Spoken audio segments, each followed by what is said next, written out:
Jesus at the Pharisee's house.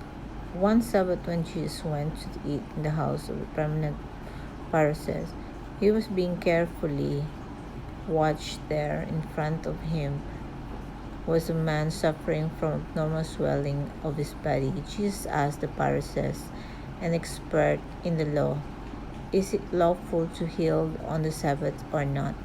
But they remained dead silent. So taking hold of the man, he healed him and sent him on his way.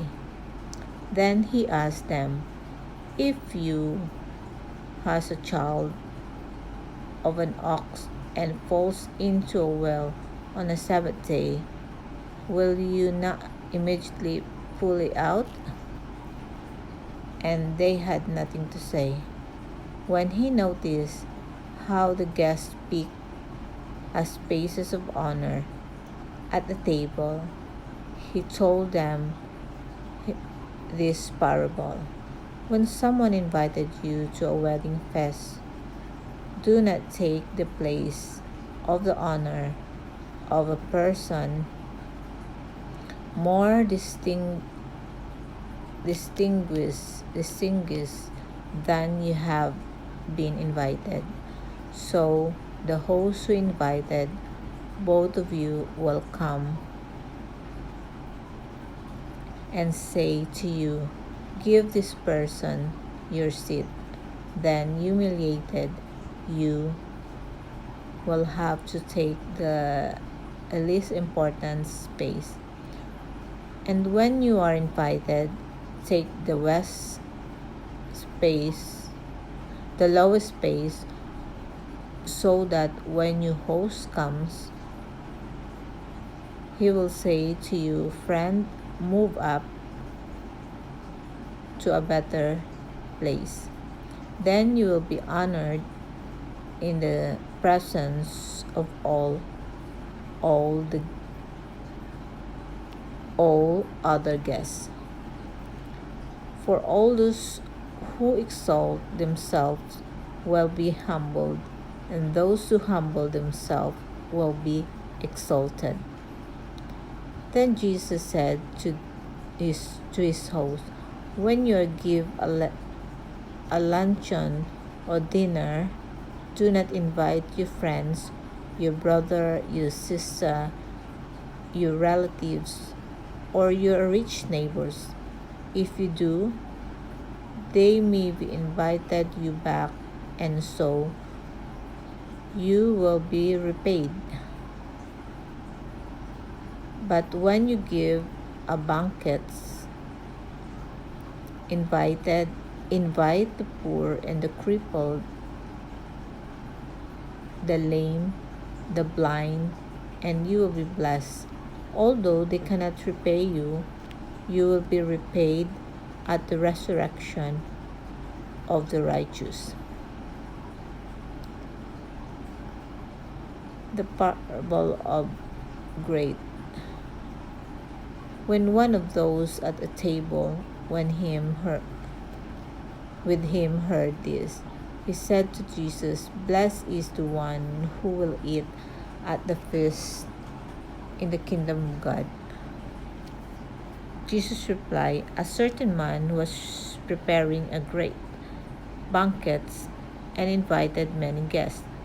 And the time that the banquet, he sent his servant to tell those who had been invited, come, for everything is not ready.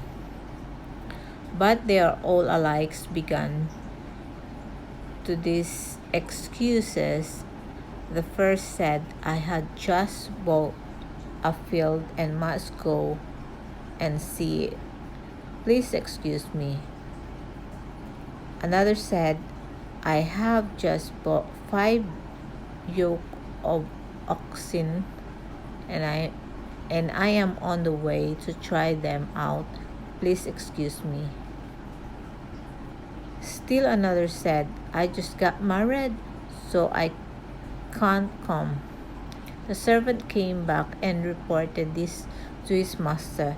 Then the owner of the house came became angry and ordered his servant, "Go out quickly into the streets and alleys of the town and bring in the poor and the cripple and the blind."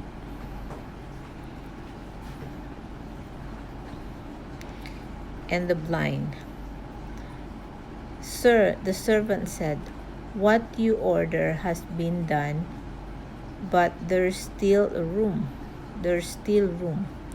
Then the master told his servant, "Go out of the road and the country lanes and compel them to come in, so that my house will be full. I tell you, not one of those who were invited will get the taste of the banquets." The cost being a disciple.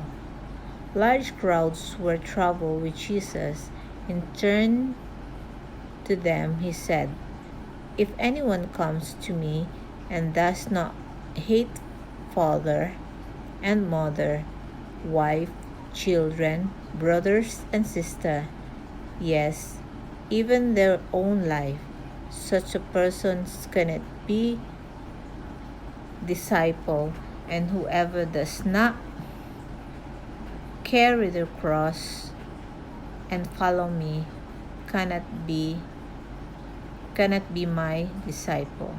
Suppose one of you wants to build a tower. Won't you first sit down and estimate the cost to see if you have enough money to complete it? For if you lay the foundation and are not able to finish it, anyone who sees it will ridicule you, saying, 'This person began to build, wasn't able to finish.' Or suppose a king is able to go to war against another king, won't be first sat down and consider he is able with 10,000 men to oppose the ones coming against him with 20,000.